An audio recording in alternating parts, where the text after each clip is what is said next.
To me, good science communication starts with not talking about science at all. That's super critical. Why is that? Most of our audiences have no understanding, including myself, of most of the science out there. Not even scientists from one department understand their peers next door. Everything is extremely specialized. So I think in order to build bridges for proper communication, I think we need to make multiple steps back from that world of science or from whatever we are trying to communicate. And suddenly, if we're making those steps back, we are finding ourselves as human beings and not as scientists or communicators or podcasters or filmmakers. Hey Space Watchers, this is Space Cafe Radio, your channel about trends, awesome events and interesting people in the space sector. This is an experiment for us. On Friday, 10th of November 2023, our Space Cafe Austria by Sabine Pongruber was broadcasted on our video channels. Her guest was Markus Mooslechner. Their conversation was so interesting in terms of communication that we thought, why not converting that to a Space Cafe Radio podcast? And here we are. I'm Torsten, publisher at SpaceWatch.Global. I'm handing over now to Sabine and Markus. Buckle up and enjoy. Hello, Space Watcher. My name is Sabine Pongruber, founder and CEO of WeMe. And I'm not the most brilliant podcaster in the world because that's our guest, Markus Mooslechner. You might know him from his Space Cafe podcast, which is more than just an espresso for the mind. He's also an accomplished filmmaker, award-winning, I should say, TV host, science communicator, and originally from Vienna. He is educated at the University of Graz and at the William College. Since 2012, he is working with Terra Mater Studios, creating innovative science communication methods. And that's one of the reasons why we talk with Markus today. One of his projects with Terra Mater Studios is Mind Collider, which I be sure, talk about in just a second. And Markus also collaborates and works with CERN and the Collider Diaries Showcase. He's a devoted in science and technology communication and leads narrative thinking workshops. I mentioned it briefly, but I think one cannot stress it enough. He is award-winning filmmaker and won the Corporate Media Award at the Film Festival in Cannes. Welcome, Markus. Very honored to have you.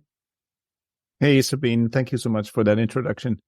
Too many awards. I think people are expecting me to deliver now something meaningful. I'm hoping I can meet your expectations.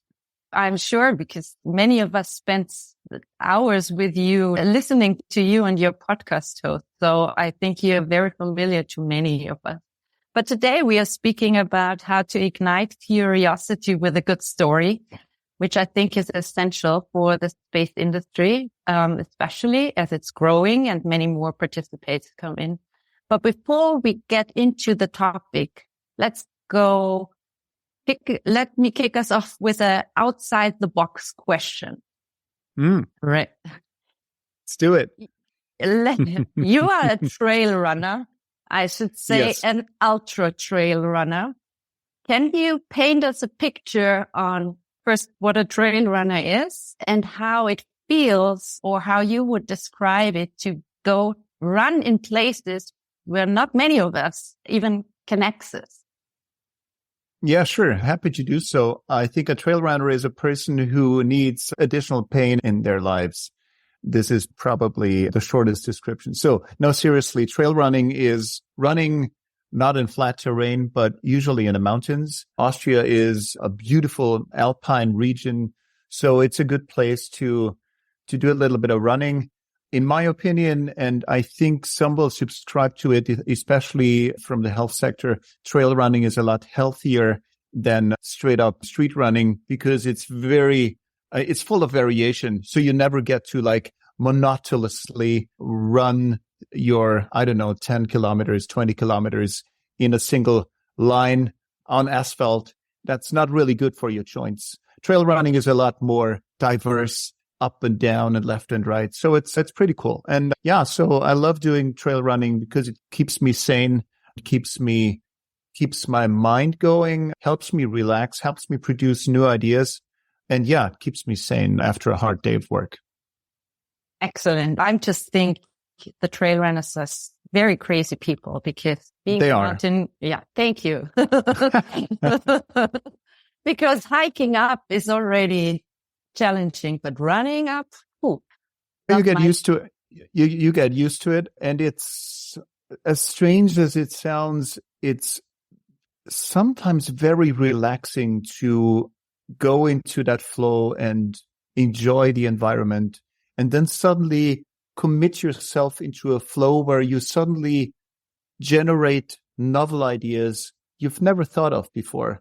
It's a very good way to tap into your subconscious, stop your rational mind for a moment and tap into something new.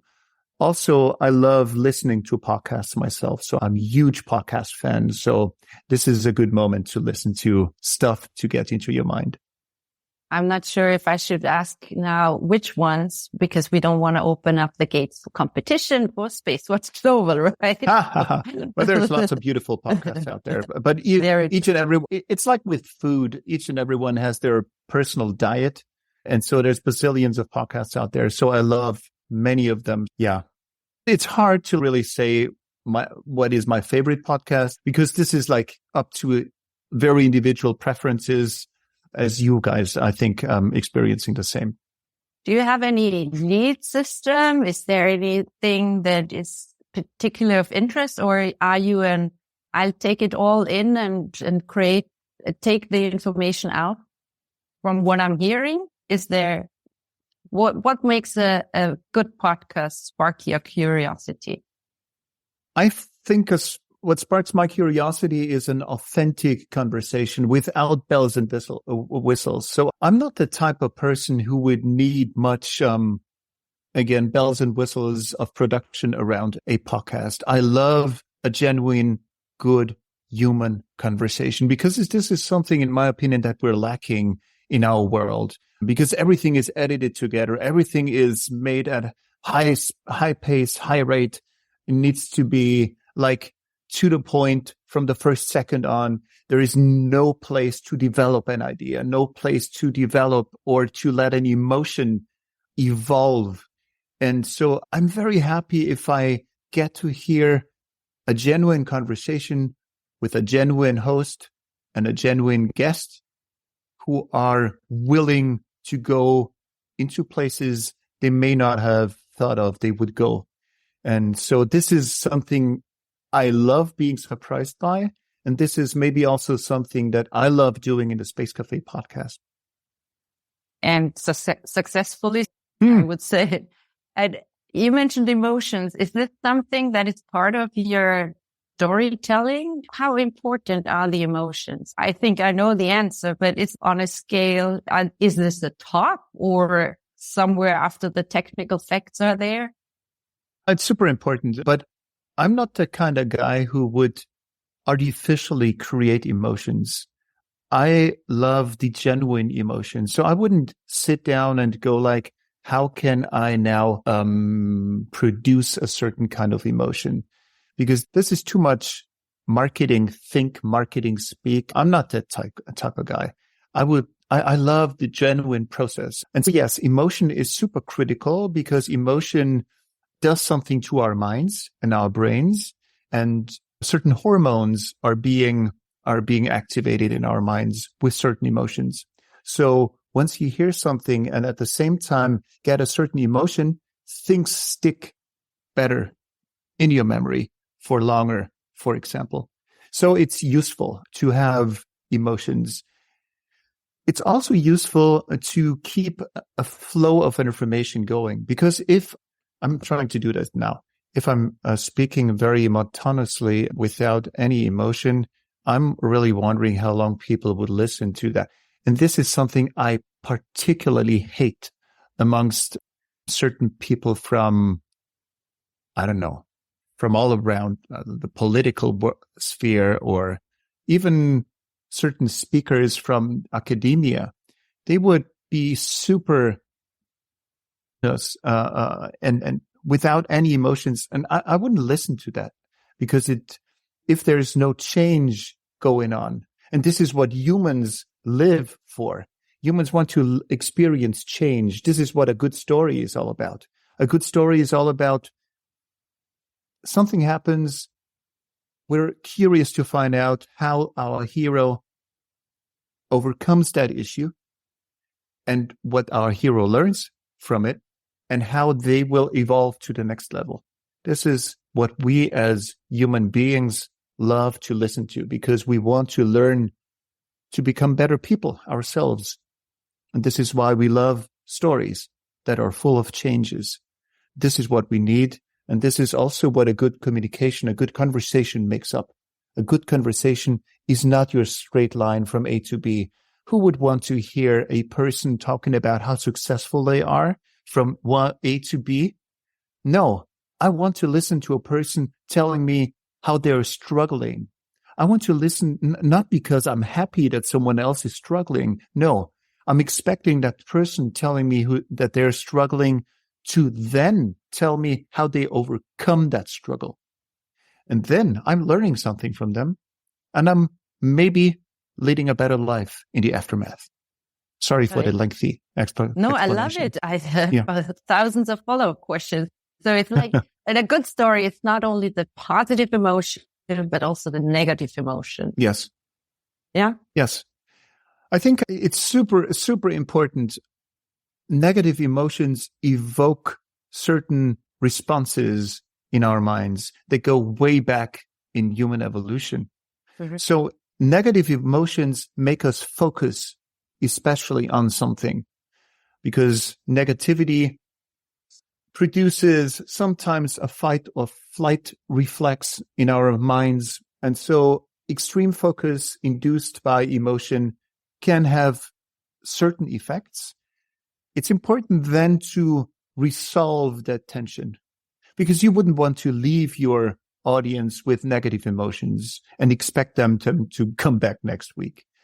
You would maybe, if you're trying to set something up, induce negative emotion and then find how to resolve that emotion and be happy ever after. So this is important. But now I think we're gravitating very much into fabricated storytelling and feature production. I'm a lot more a big fan of spontaneity and the genuine dialogue that we're having right now.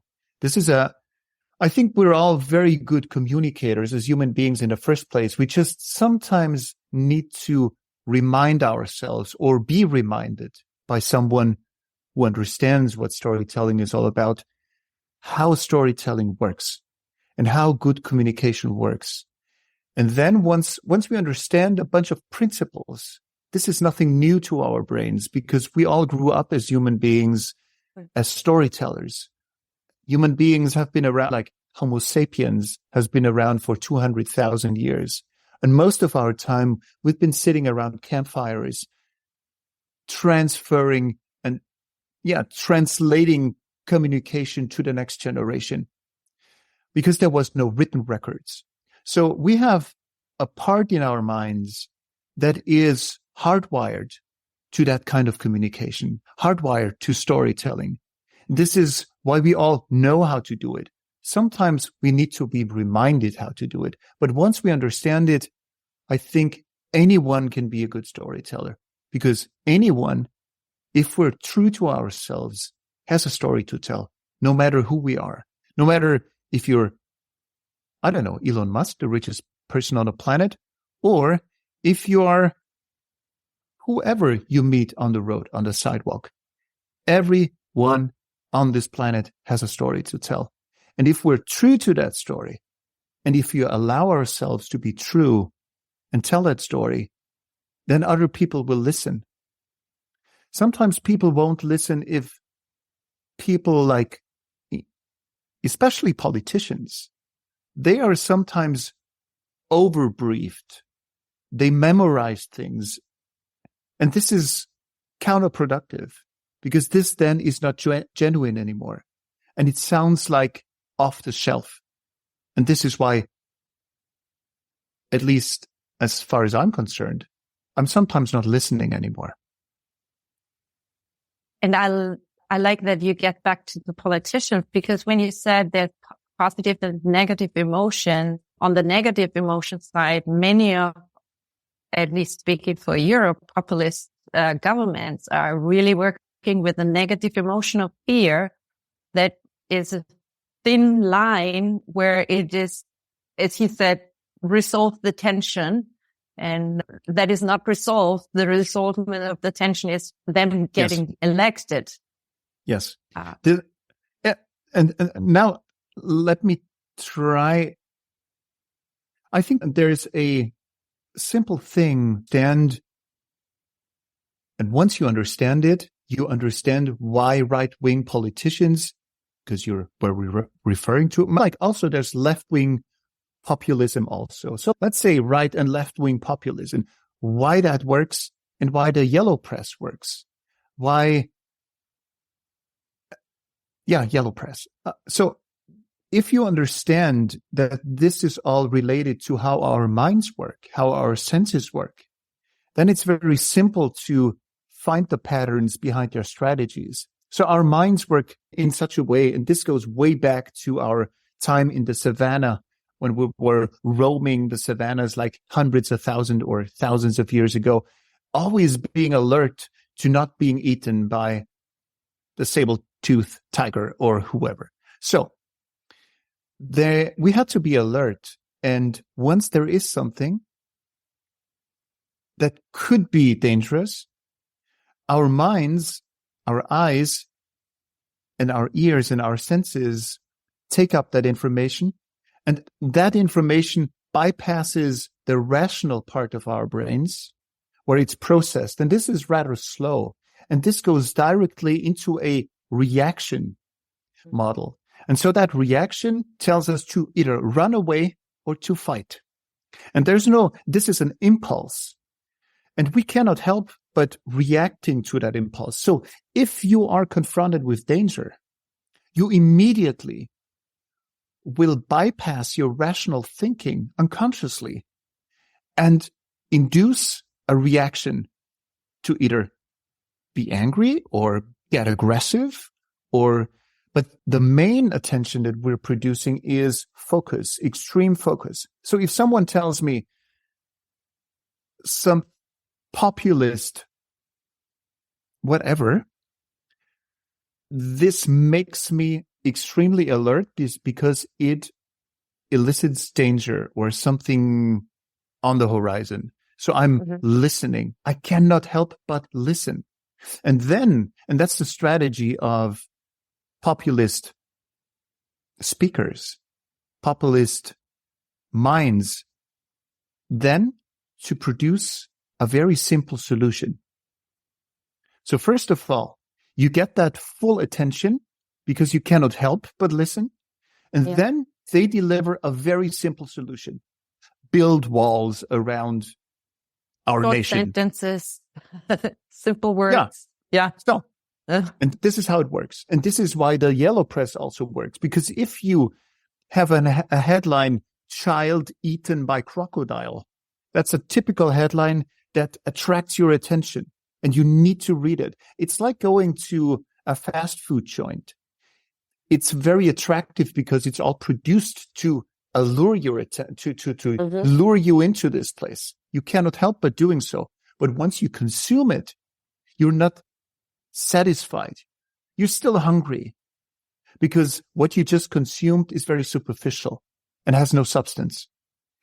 So, maybe this I agree. Shines a little light into, I totally agree with the question. I was also thinking that the production of the communication, there's so much effort going into this, and us as audience might have too little time to reflect, because you can look at the tree in different ways. You could look at the leaf, at the branch, or the wildlife that lives there, or you go 100 meters away and look at it at the spoolers. But we might not get the time to reflect. In the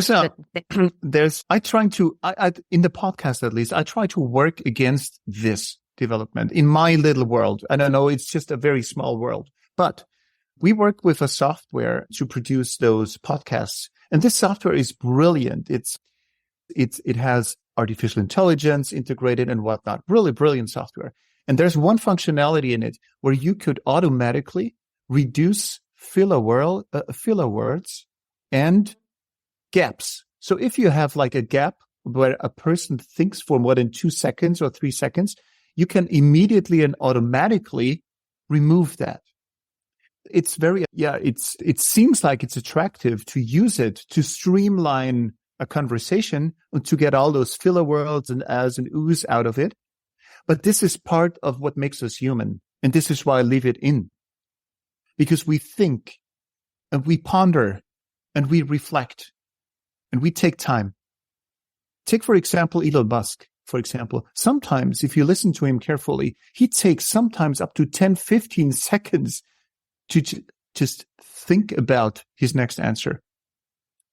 I'm not fanboying this person. There's a lot of criticism attached to him, but it's very interesting that he takes time to make up his mind and not immediately produce an answer that may not be the optimal one.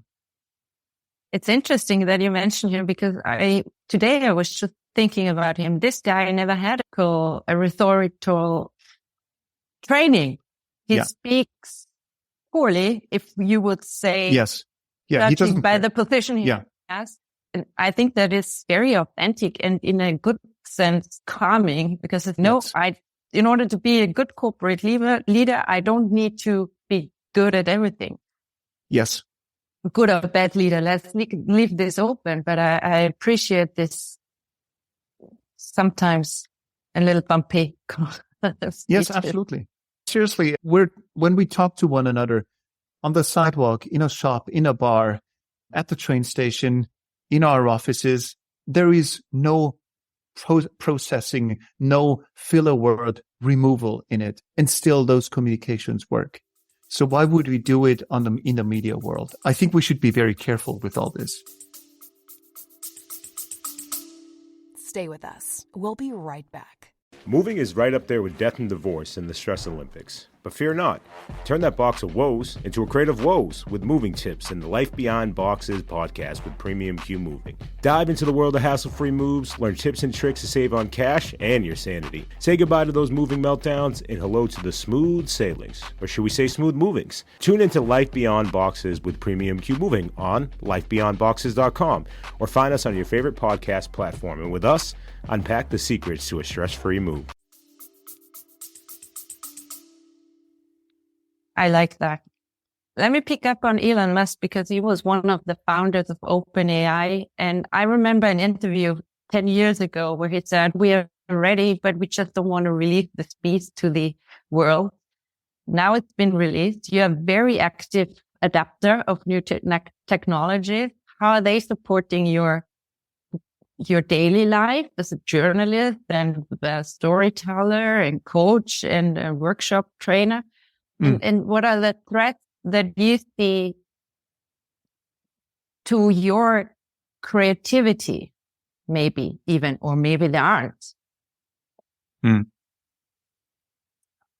think the greatest joke ever technology is making on us is that over the past couple of years, when AI was on the horizon, we would always say AI will take anyone's job, but the creative industry will always be safe.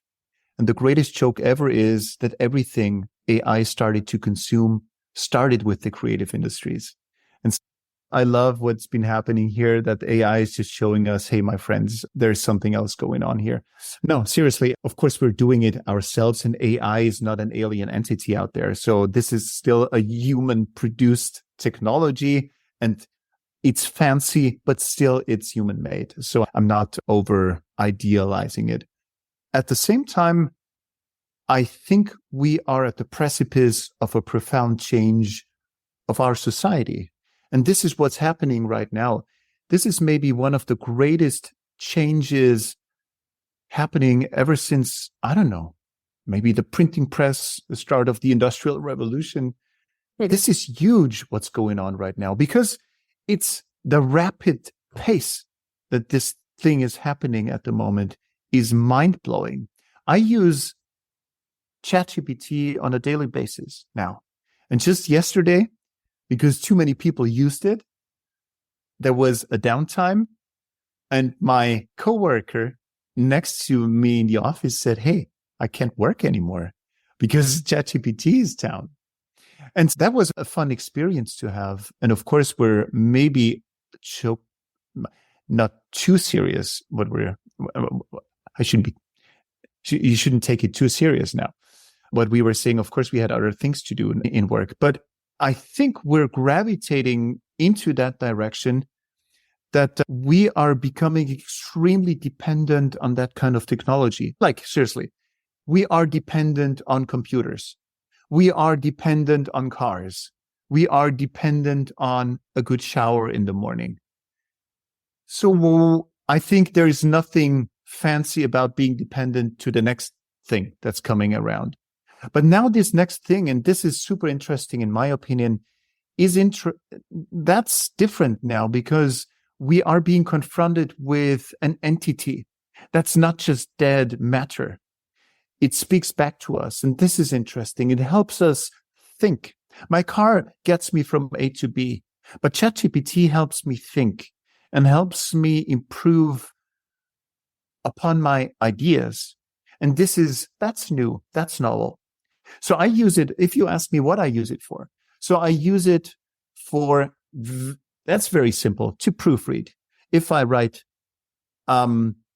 English texts, if I write German texts, I would always, before I send out an email, you would use it to proofread, because there's always something that you're missing.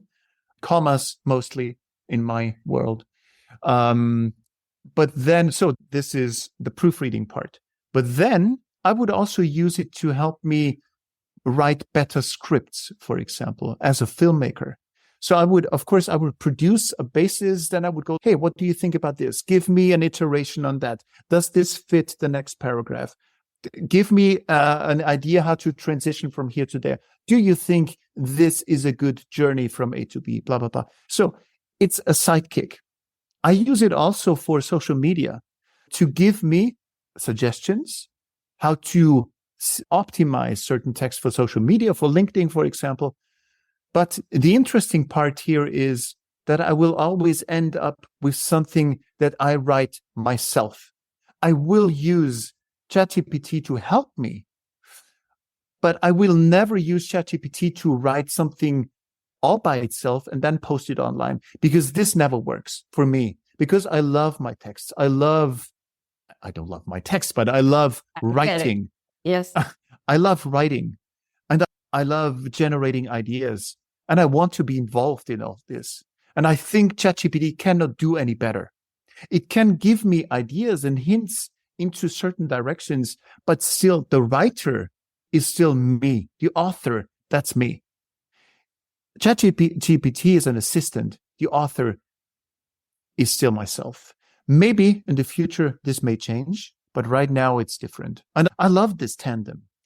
And I think it's nothing new that we feel threatened by new technologies. And there's been a lot of discussion that this technology will eat away our jobs and we are all jobless and end up on the streets. I think there's a huge potential for each and every one, if we use it like an assistant, to become better at anything we do. The danger is for those people who are ignoring it, that they are falling back, that they are falling behind. So it's still a battle between humans. It's not man against machine or woman against machine. It's against the one using the machine and the one ignoring the machine. They will have issues with one another. Maybe this one more than that one. So this is, yeah. Very true what you said, because just last week I had a mild panic attack. It's like, I'm not sure if I can catch up. I don't want to be like my mom, who is not able to work her smartphone or doesn't know how to do online banking. I need to catch up. How do I do this? And what did I do? I leaned towards ChatGPT, which is a very nice way of easily learning, at least for me. And when you say you are the ChatGPT or the AI is an assistant, that is also very charming, because in this way you don't lose your personality, right? Or absolutely. I think this is, maybe I'm naive and I'm super ready for all the criticism now that you're throwing at me.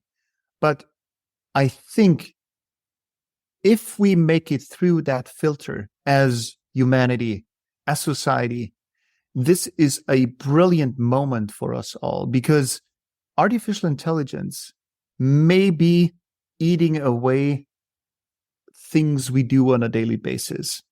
But maybe we should get rid of those things in the first place anyways, because they just take away our time, then they are boring, and like commuting from A to B, that's killing time. Certain structural work, non-creative work, like I'm happily handing this over to machines. But now the question is, what is it that I'm here for on this planet as Markus, as Sabine? Yeah. Why are we here? We're not here to spend our days 9 to 5 sitting at a desk. This is maybe not the reason to be on this planet. We just fell into this habit of doing so because we've done it for many decades in our society, especially in the Western society. I'm not speaking against the 9 to 5 thing, but I'm speaking against doing mindless stuff from 9 to 5. I love sitting at my desk 9 to 5, writing scripts, being creative. But the mindless bit, that should go away. And that is good to go. That is good to go away. But then the question is, what are we here for? What is really the reason that I'm here and I exist? And this is a brilliant moment to reflect on ourselves as humans. Again, call me naive, but this is something I could imagine could alleviate society to a new level. And we are in a very luxurious position to be able to think about this, because our great-grandparents haven't had that luxury. We are living in a very decent time with a sort of good wealth and health. And now it's the first time in humankind, I think, that we can reflect, who am I and what's the value I'm bringing? And maybe the question is not, or the value answer is not the ones that our parents gave. Now we need to define ourselves differently, probably. And the cool thing, I totally agree, Sabine. The cool thing is, and this is maybe the tough part, we need to become better, a lot better at what we do. Because if we fall behind, machines can easily take over. But just like myself as a filmmaker, slowly but gradually, filmmaking will also be partly done by machines. It's already happening by Runway ML. In fact, it's a very rapid progress.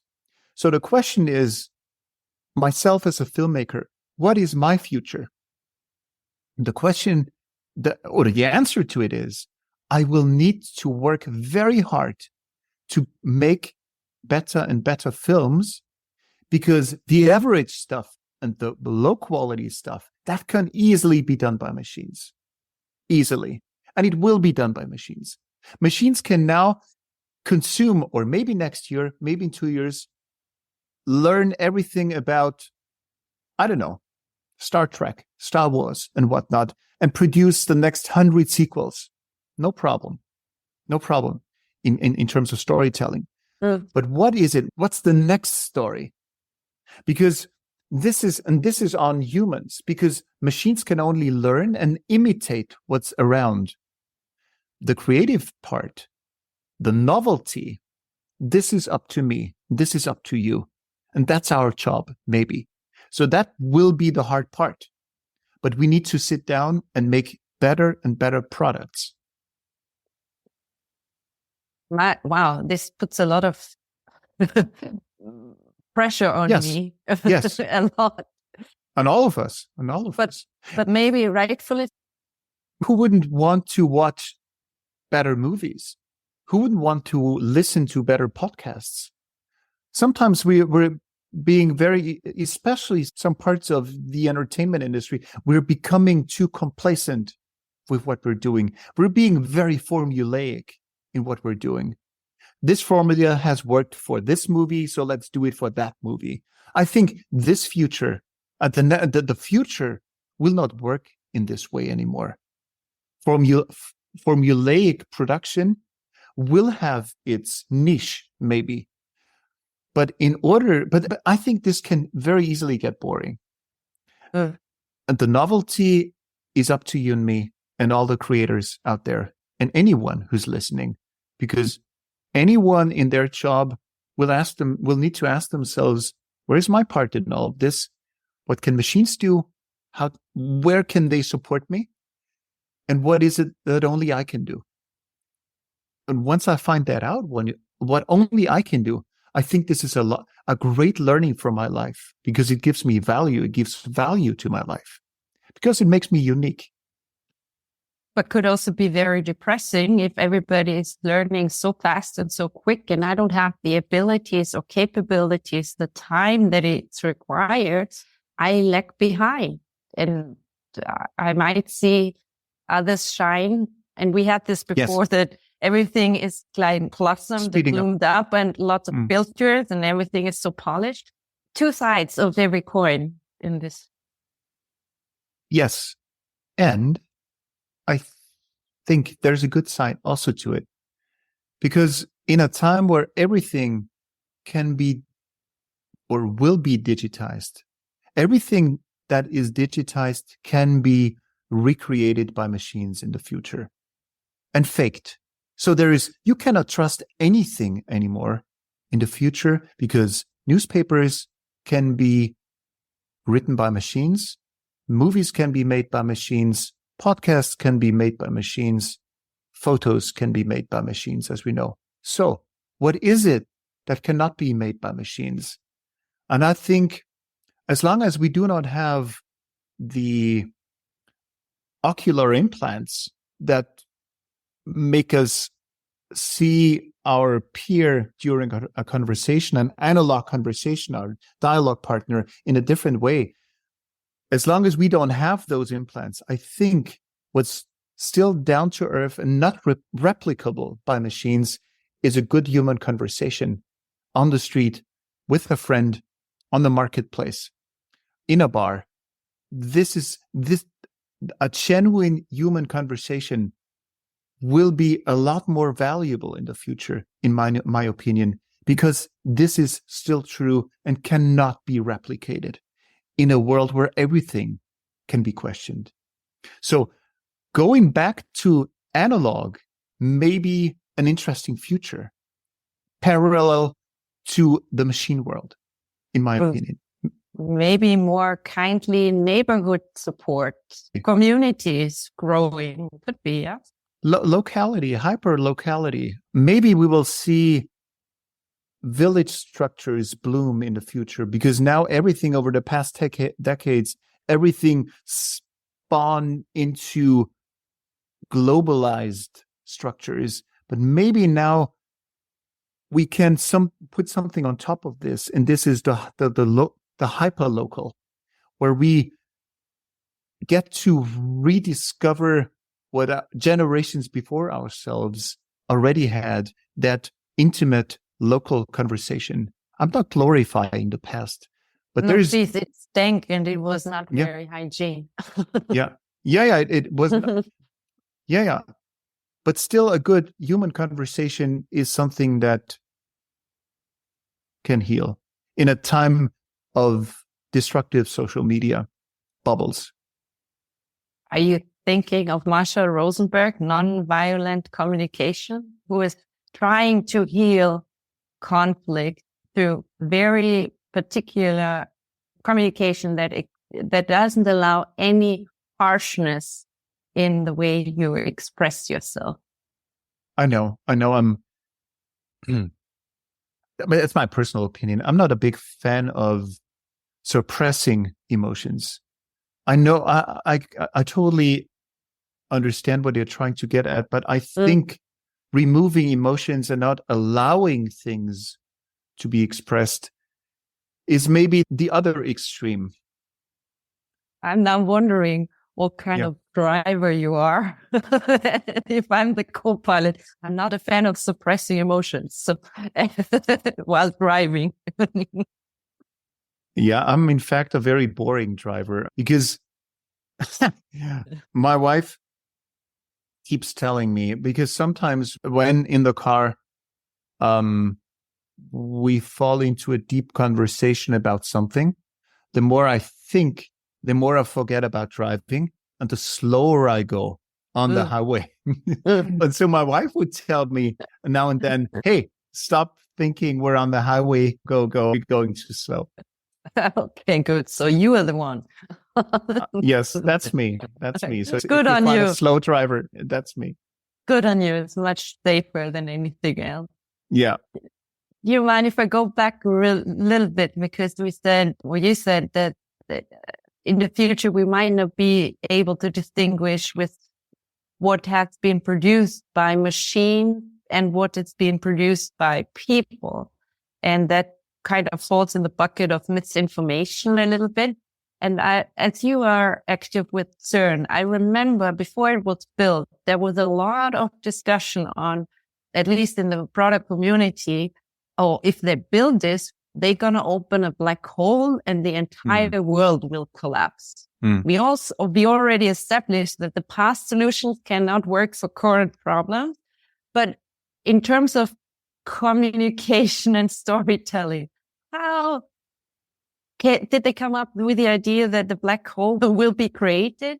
And then how did CERN build up the trust and support from the communities? And So the black hole idea was in fact a brilliant coincidence for CERN. And they didn't initiate all this. This came from, I don't know, the community debate. But it was a brilliant moment in terms of drawing attention to the project. I assume where this comes from is that in an interview, maybe one of the scientists at some point mentioned that during those collisions, microscopic black holes could be produced, and this would be something of interest for the research community. And now if you're not a scientist, not a physicist, and you hear black hole, you immediately remove the microscopic black hole, but you're just understanding black hole, and you're telling this to someone, and that someone tells it to someone again, and that whole black hole mention gets larger and larger. And then a newspaper picks it up, and there you have your story. Black holes are being produced at CERN. From a scientific perspective, it would be a sensation to see microscopic black holes during those collisions. But at the same time, what people do not or may not have heard of is that through cosmic radiation, where the Earth is bombarded 24/7 with a lot, with more intense energy than the LHC at CERN will ever produce. So there's cosmic radiation, and by the interaction of that cosmic radiation with the atmosphere, this produces microscopic black holes now and then. Are they any danger? No, of course not. This is just pure physics that's going on out there. And the same may be of interest at the Large Hadron Collider, at the LHC. So from a scientific perspective, it's something very natural and something that we would be interested to find. But if you're lacking context and you're not a scientist, you only hear black hole, you have the science fiction stories in your background, and there you have your story. And then there you have your catastrophe that some media are expecting to see to distribute. The fear button. Yes, it's the fear button. Yeah. And so I think it was a lucky break for CERN that this happened, because then CERN had all the attention. So bad press is good press? This was, in fact, not really. It was bad press that turned into very good press, yeah, in my opinion. But it's not the recipe for success, right? You don't, for companies in general. No, absolutely. Within the space, CERN is highly complex, and I don't know how many, few people, maybe 200, I'm guessing, people around the world would even understand what CERN is doing and can describe it. But why I appreciate you so much is you make sound complex things so simple and easy and very, I can grasp the sense and the concept of the highly complex thing. What's your secret? Because we all in the space industry have complex topics.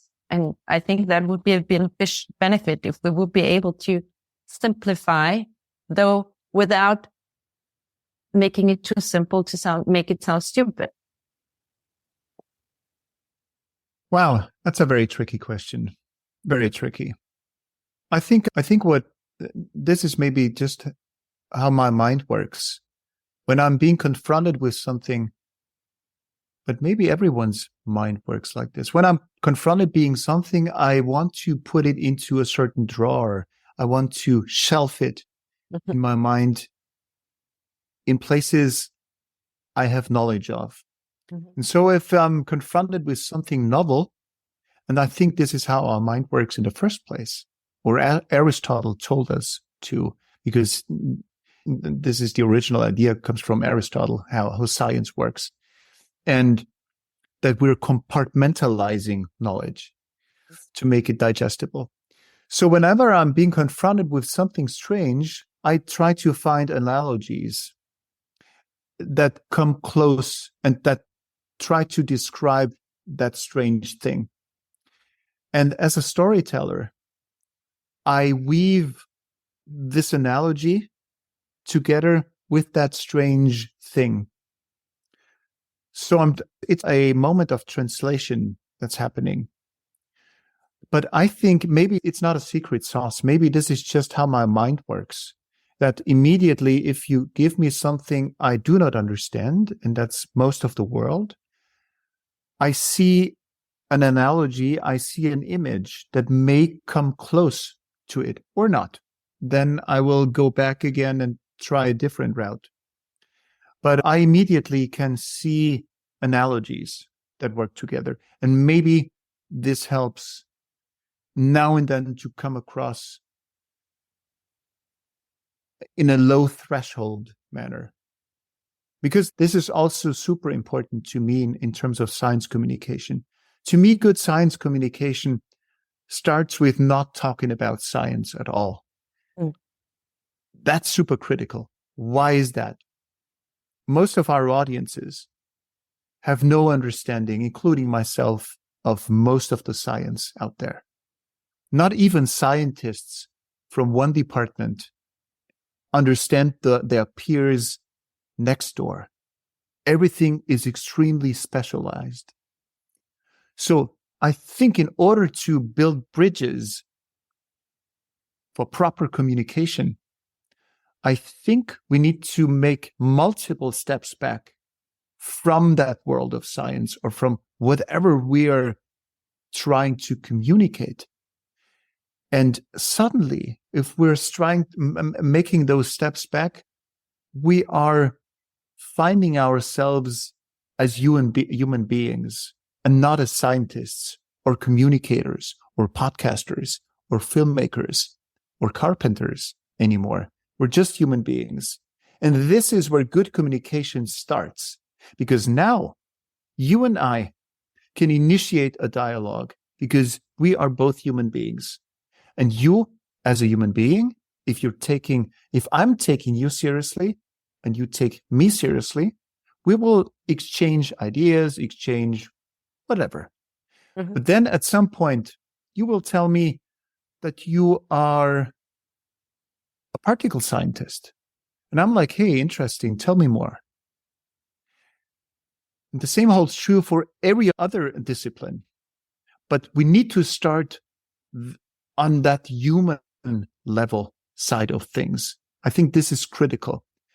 And once we understand that, it's very easy to communicate with whoever you want to communicate with, because you have an understanding and a trust-building moment that you are human beings. And this is what we share, no matter who we are, no matter our rank, no matter our, influence. It doesn't really matter. You and I share that human side of things. And from there, we can move into the world of black holes, the world of filmmaking, the world of string theory, the world of rocket science. It doesn't really matter. So we're getting the satellite view and continue looking at us, value each other, and define our own values for a communication, being seen as a human first and foremost. Yeah. Yes. I really love that. And it may sound strange, and we're all struggling with it. I'm struggling with it. Learning to listen to others is critical, because usually in conversations, we are already making up our arguments while the other peer is talking. So while we make up that argument, we're not listening anymore. And so I think, say it again? I'm guilty of that. No, seriously. And I think this is also something a good conversation deserves, and our peer deserves, that we're genuinely listening to them. And listening means that after you stop talking and after I stop talking, there will be maybe an uncomfortable moment where the other peer will reflect what they will reply. But maybe this is a very healthy sign of a good communication, that we're listening to the other until the last moment, and then we reply.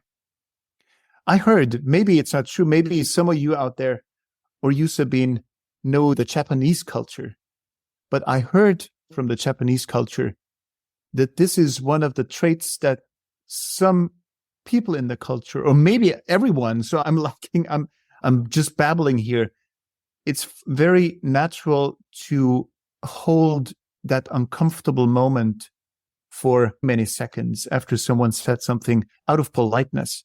Mm-hmm. So it's not that I don't have anything to say. No, I do it out of politeness, not to reply immediately. And this is something that impresses me. Again, I don't do it, but I know I should do it. So I keep reminding myself, and then I succeed, then I fall back into old patterns. So I'm also failing, but I'm still trying. Lovely. See, I already incorporated this advice. Taking a deep breath helps. Yes. Just one deep breath, or maybe two, and then things get better. Or have different lines of where this communication goes. I really do enjoy having a conversation with you because Thank you. I don't know why you're a storyteller. I think you should also be a philosopher because your mind is so full of information, and I think we could go on and on, but unfortunately we only have a little bit of time left. So if you don't mind, I would wrap it up real quick with 2 questions. Mm-hmm. And I hope they make you smile, and especially our listeners out there, because I'm copying the questions you ask in your space cafe, and no one else would ask you this question. So would you share an espresso for the mind with us, please? And for those who are not familiar, now I give you a break to think. For those who are not familiar, Markus always wraps up his podcasts with an espresso for the mind, where the guests can talk about something of interest to them in whatever kind of topic or direction they want to go. And I think it's very insightful what they're sharing. So, Markus, an espresso for the mind. What do you want our audience to take away? That's a fun moment now, because this is the question I keep asking. Now I'm being asked the question myself. Thank you for this. Anyways, I think, yes, I think I have an espresso, because this is an observation I've been making now for many years. I've been traveling quite a bit for many years now, all over the world, mostly for my job. And the observation I keep making is, no matter where I go, be it the Brazilian jungle, be it Namibia, or Canada, or the United States, or wherever, I keep only meeting good people. And this cannot be a coincidence. I never meet people I wouldn't want to be around with for a longer time.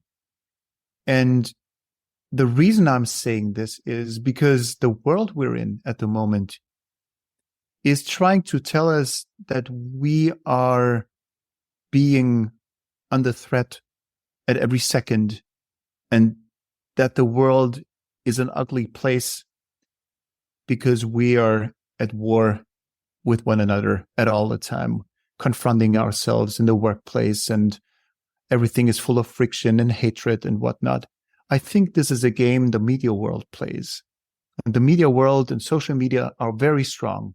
This is the image of the world we get. But from my experience, and again, this is just what I'm experiencing, I think human beings are good. And they are not what we are made to believe on social media. That's the espresso I would like to share. And I'm actually a little bit emotional now, because it's so important what you said. And it's very true for me too. I only meet good people if they are acting as themselves and not in the name of somebody or something. Yeah. Excellent. Thank you very much. That's very healing. The last question: if you go on a journey to Mars, 6 to 9 months, what kind of tune would you want to take with you to shake off the boredom? Okay, now I know how my podcast guests feel when I ask them that question. I'm sorry, not sorry. Only one. I know. There's a band I love. They're called Dream Theater. Progressive rock, very long tunes, sometimes half an hour. And there's one very beautiful tune. It's called The Spirit Carries On. And it's insanely beautiful. It's insanely inspiring. It gives me the chills, like right now, just thinking of that tune. And it makes sense to maybe fire up your YouTube and take a look at one of the live performances. Go look for a pro shot of The Spirit Carries On. It's mind-blowingly beautiful. And this is the tune I would want to bring with me on that boring, long journey to the stars. which will not be boring because you will have company who will carefully have a good, genuine look with you. So Wonderful. I keep fingers crossed. Thank you very much for making the time with us. Much appreciated. Thank you all. You're a great host. Thank you. Thank you so much. Thank you very much. Thank you to our audience. Take care and shine bright. Thank you, Sabine, and thank you, Markus, for this very special episode of a Space Café Austria, a Space Café Regional, which was broadcasted on the 10th of November 2023. I think that was a very interesting experiment if that format also works as a Space Café Radio. So we would like to have your view on that. So, dear audience, get in touch with us. If you have further questions, reach out to us at radio@SpaceWatch.Global. If you like these or other episodes of Space Café Radio, leave us a rating on your preferred podcast platform. It is the currency of today. And if you want to stay on the pulse of the space industry, please visit our website at www.spacewatch.global and subscribe to our newsletters. And of course, don't forget to become a Space Watcher. I'm Thorsten Kriening, publisher at SpaceWatch.Global, your independent perspective on space.